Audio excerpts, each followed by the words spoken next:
This time on Race Car Driver, Paul Tracy returns to his hometown, Toronto, Canada, and the fans, the media, and his family all want a piece of his time. Come sign up today, guys. Get Paul Tracy's autograph. One fan in particular has taken the PT craze to new heights. So I've put together like a museum of Paul Tracy stuff. And the rivalry between Paul and Sebastian Bourdais takes a left turn towards disaster. But Paul refuses to quit on his home track. I mean, do a couple laps like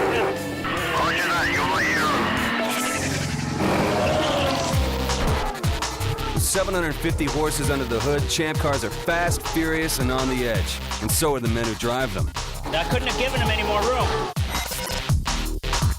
Using turbocharged engines that can hit 230 miles per hour, these drivers have to be fitter and faster than any racers on the planet. I love to compete. I love to win. Now you'll get an exclusive look at what drives them on and off the track.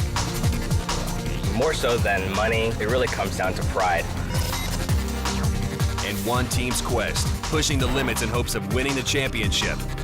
No, he's not! Damn it! While competing in 14 races on ovals, permanent tracks, and street courses all over the world. Has a flat. Keep going. Against the best drivers in the series, man and machine driven to perfection. Race Car Driver starts now. Hey, Dad. Give me a hug. You're bigger than me.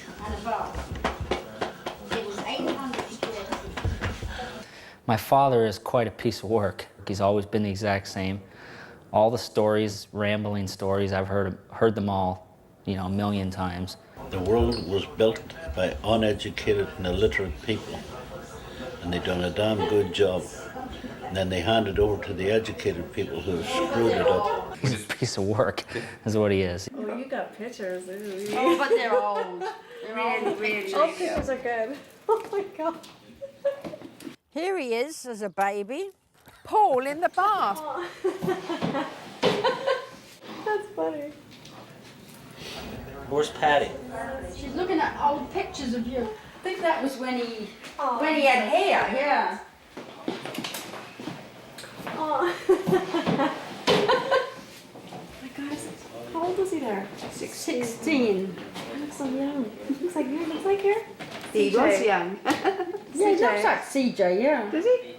Patty! Yeah. Have you met the old man? No. Hi. Nice to meet you. My dad's company was a painting contracting company. He painted the CN Tower when I was a baby, him and his brother.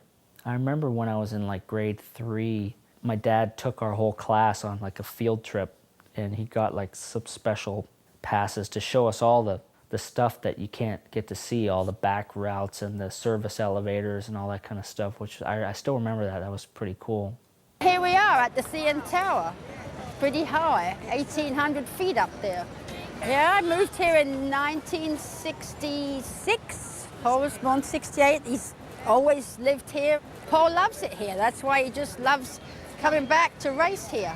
Graham is my brother, and his wife is Pat, and they live in England. They always try to arrange it so that we go to a race. And there's the track right there. You can see Pit Road. The traffic is still moving on the Lakeshore Boulevard. They don't close that off till 9 o'clock tonight. What I suggest now is a drink before dinner. Yes. These guys are all PT fans, almost every one of them. There's a website called crapwagon.com. It's a forum, and this is people that write on the forum, gathering of the fans. Everybody knows me. They come in, they say, oh, hi, remember me? I say, oh, yeah, I remember you. Paul's a god here. Balls to the wall all the time. How can you not love that? You have to admire that style. You really do. Fierce competitor on the track, and he speaks his mind, and just a great driver, and he just goes all out every time he's on the track. The pressure's on him a little bit, but he's really relaxed this year, and I think he can pull it off, and we're going to get a repeat of 2003, and you're going to hear a sound like you've never heard before.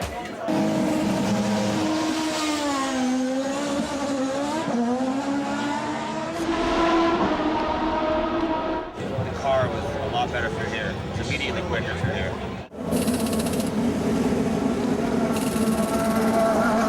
is really crazy in Toronto.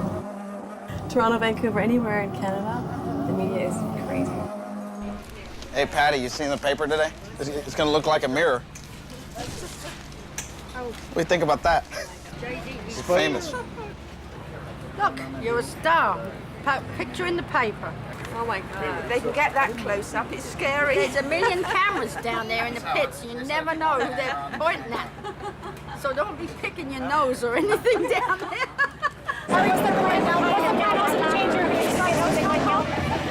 Coming up, as the drivers ready themselves for the race, the entire city of Toronto has come out to party. And one fan of Paul Tracy has turned his obsession into a successful business. I've actually probably got more Paul Tracy race memorabilia than Paul has.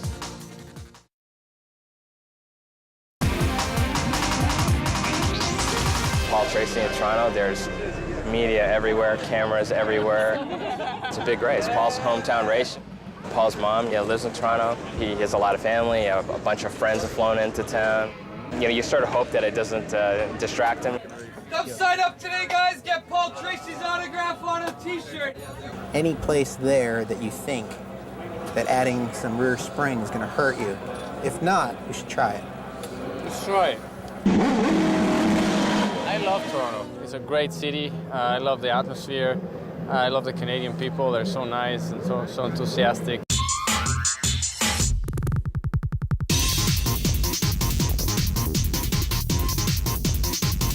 We have the parties, there's girls that come to the races, you've got the media. So you've got the glamorous side, but it does get a bit tiring after a while.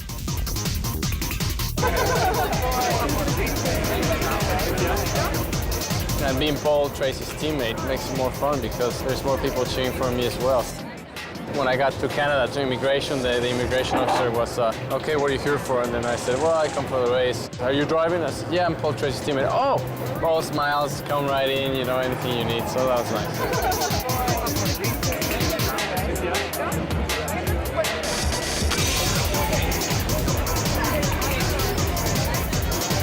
It's just an exciting town. It's a fun town. There's a lot to do, and it's a lot bigger than just, a race on a Sunday. There's a lot of stuff going on. Paul Tracy in Toronto is the biggest superstar in the city, especially if you're a race fan. He is a guy that owns a hairdressing shop. My parents lived right by his store. That was the area where I grew up. And I met him probably when I was about 17, 18 years old.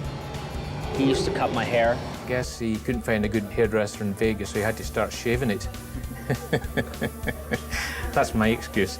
Always been a huge Paul Tracy fan. I've been collecting all these helmets and suits and visors and just about anything else that Paul's ever had, So I've put together like a museum of Paul Tracy stuff. I've actually probably got more Paul Tracy race memorabilia than Paul has. This was one of Paul Tracy's early go-kart fits. And actually one of the first things that got me into collecting race memorabilia, I had a Harley-Davidson sign that I used to have here. It was a neon sign, Paul's crazy on Harley-Davidsons. And he said, he liked the sign. So I said, have you got anything interesting you'd like to swap? He said, I've got my Penske first test helmet. If you want that one, I'll swap it for your sign. It came to the point where I amassed such a lot of different memorabilia, we decided that we'd open the shop up. He's turned that into a pretty nice little business for himself. I guess in Toronto, this is one of the ones that doesn't sell too well. Sebastian Bourdais. It's Paul's hometown race. It's my hometown race. It's particularly important for me to put Paul up in front, on the pole, in front of the hometown crowd. There's a target, that's the championship. You need to give pretty much everything you can at every single moment. You're still P1, Bourdais, currently up to P2 with a 59.0. My worst day is Saturday. That's where I really feel the pressure to try and make sure we produce an outstanding car. And so many things can go wrong in a single short qualifying session. Sebastian's car's f***ed up. He smacked the wall. I made a mistake and, brushed the wall. Qualifying wasn't starting very well. Might have got a lucky break, but we'll see. These guys might get this thing put back together in time, but...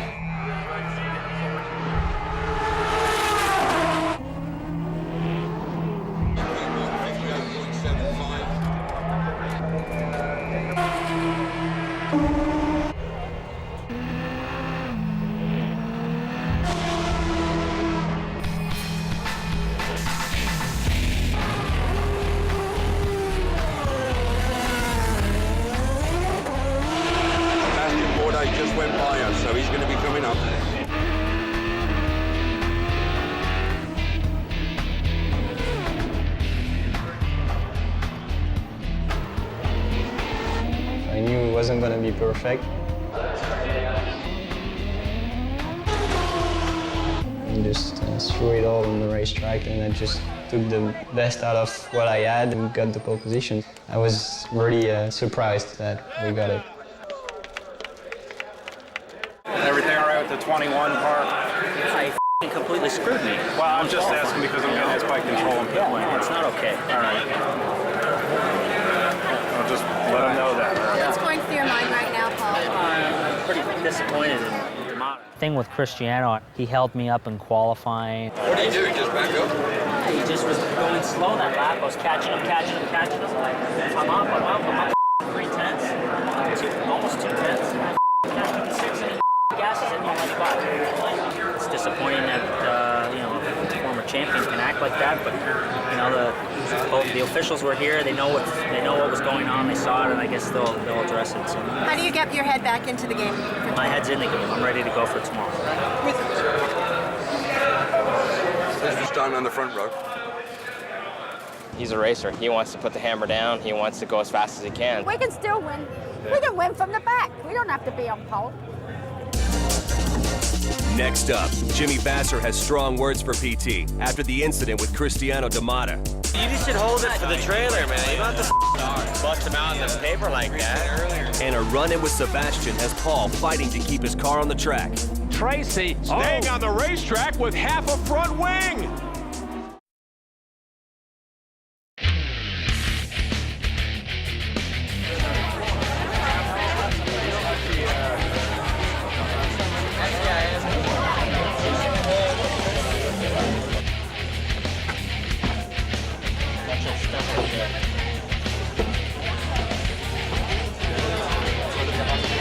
Said that you are really slow. Hey, my teammate D'Amato wants to talk to you about some been saying in the media. I was pissed. He held me up. You just should hold it for the trailer, man. You don't have to bust him out in the paper like that. I heard him busting me out at Portland when my ignition box went out. He was You crying called him in a the paper. slowpoke, man. He's a champion. I didn't say that. I said I was you did. disappointed in the way it went down. Cristiano. Oh, you're so bad, yeah. Hey, did he call you a slow poke in the paper? Yeah, what's a slow poke, by the way? What is a slow poke? I said he was going slow. You called him a slow poke. A Brazilian slow poke. I didn't read that. Slow poke, D'Amato block. It's the same slow poke a week ago he was pulling away from you second a lap at Cleveland. Yeah. Who went home with the trophy? You did.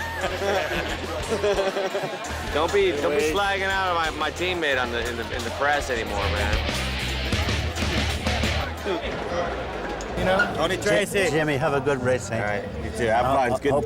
Glad you came out, man. I hope you win it. Patty, you ready for another champagne shower? Hey, Jose, how come you get all the good-looking girls, eh? I got all the pretty ones. Look at this thing. Got more curves than a drunk on ice skates.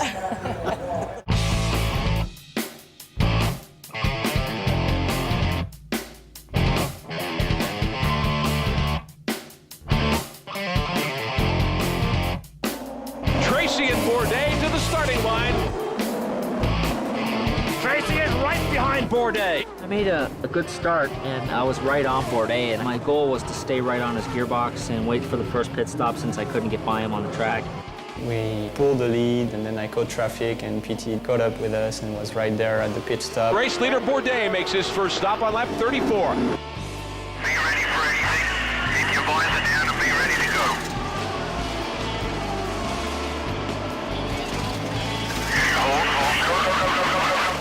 It's a drag race, and Paul Tracy beats him out.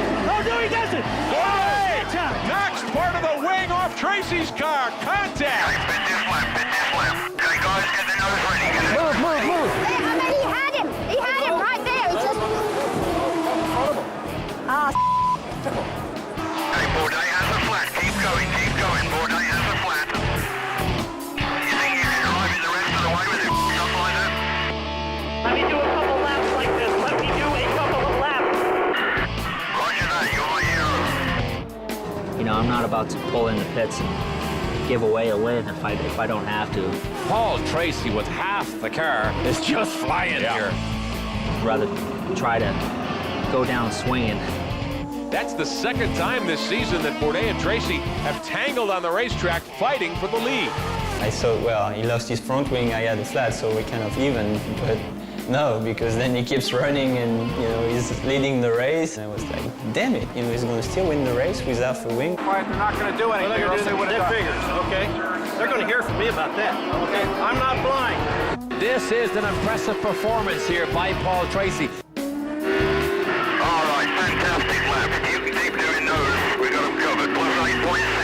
If you looked at his lap times, they were off, I would say, probably a second and a half from where he ought to have been.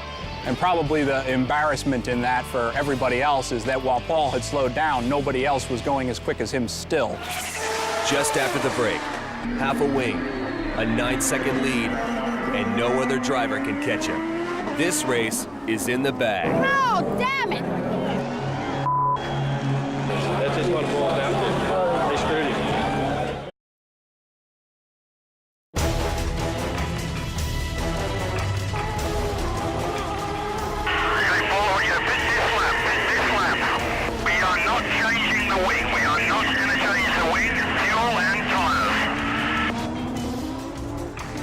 Trouble for Devada, the Bell Micro car with a cut tire. He has cracked the wall. I'm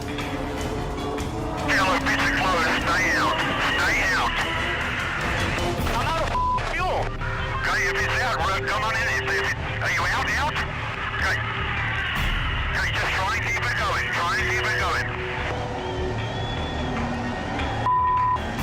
For sakes! What do you want me to do? Should I wait for a tow or what? Yeah, just wait there while we figure it out, Paul.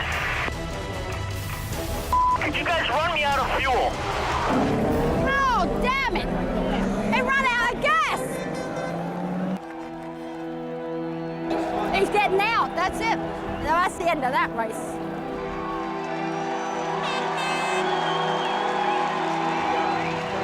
We'll bring you back. He did his job, okay? These guys in the pit didn't do theirs. That's just what it boils down to.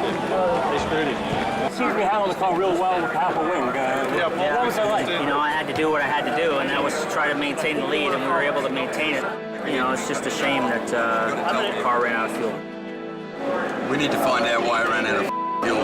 There's nothing that we have indicated it was that close. Paul, can I just ask you how you're feeling right now?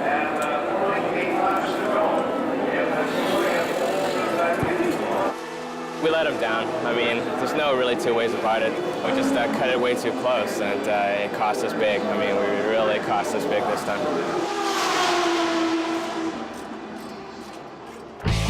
With Paul out and Sebastian working from back in the pack, AJ Allmendinger takes his chance at the lead. Here he goes. Inside. Does he get there? He does. Allmendinger makes the pass. Justin Wilson passes Serbia. Serbia now absolutely has his hands full. Oh, trouble. Allmendinger clouts the wall a ton. Gets hit by Mario Dominguez. Mario, do you hear us? It's a blind corner. You're talking about a car going well over 130, probably hitting one that's just standing there. It's nothing that feels good, ever. Body-wise, I'm okay. Some bumps and bruises, a little sore, no big deal. More mentally hurt than physically. I was pretty disappointed with myself after making that mistake. I mean, I wish I could blame it on somebody else, but that was solely my fault, and, you know, threw it away. Congratulations on your first Champ Car win of many. In the end, it's AJ's teammate Justin Wilson who wins the first race of his young career under the caution flag. I was just so hoping it wouldn't go back to green. You know, just wanted to get this first one under my belt and then can go from there.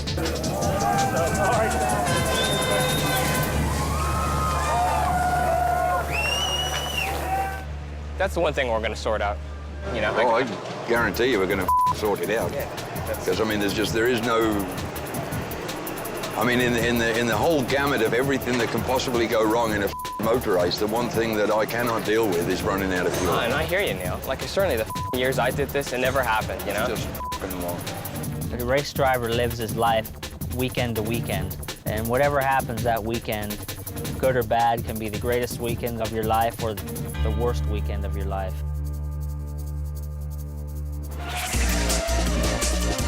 Coming up on an all-new episode, a woman's perspective on racing from behind the wheel.